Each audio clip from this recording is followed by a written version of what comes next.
بسم اللہ الرحمن الرحیم۔ ملفوظات حضرت اقدس مسیح موعود علیہ الصلاۃ والسلام اور فارسی ادب، قسط نمبر 179، محمود احمد طلحہ، استاذ جامعہ احمدیہ یو کے۔ پردے کی اہمیت۔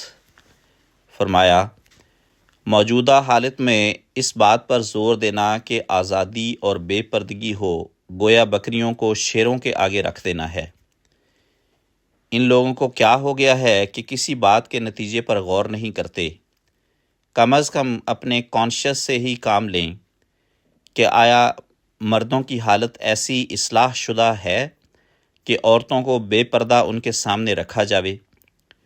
قرآن شریف نے جو کہ انسان کی فطرت کے تقاضوں اور کمزوریوں کو مد نظر رکھ کر حسب حال تعلیم دیتا ہے، کیا عمدہ مسلک اختیار کیا ہے۔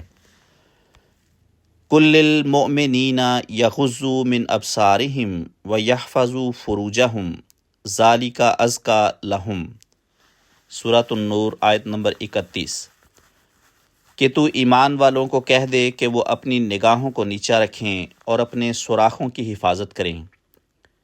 یہ وہ عمل ہے جس سے ان کے نفوس کا تزکیہ ہوگا۔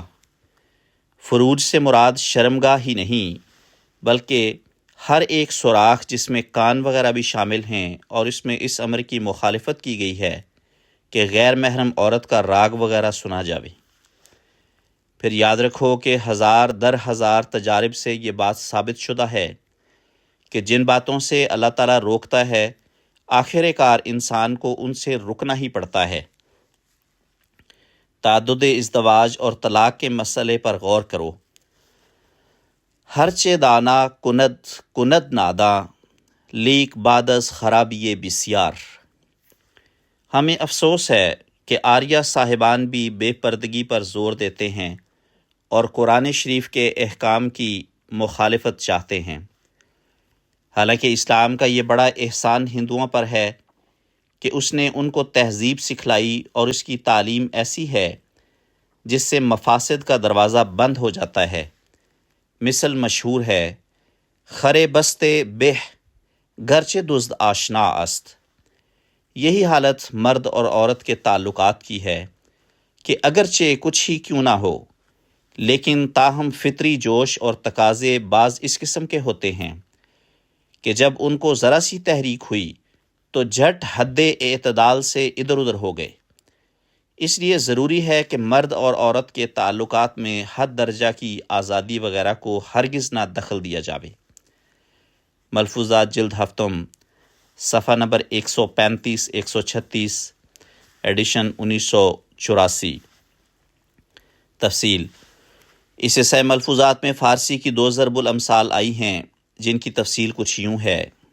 نمبر 1، پہلا شعر مولانا جلال الدین رومی کا ہے جو کہ ضرب المثل بن چکا ہے۔ ہرچہ دانا کند ناداں لیک بعد از خرابی بسیار۔ ترجمہ، جو دانا آدمی کرتا ہے بے وقوف بھی وہی کرتا ہے مگر بڑی خرابی پیدا کرنے کے بعد۔ نمبر 2، خرے بستے بہ گرچہ دزد آشنا است۔ ترجمہ، گدھے کو باندھ کر رکھنا ہی بہتر ہے اگرچہ چور سے جان پہچان ہی کیوں نہ ہو۔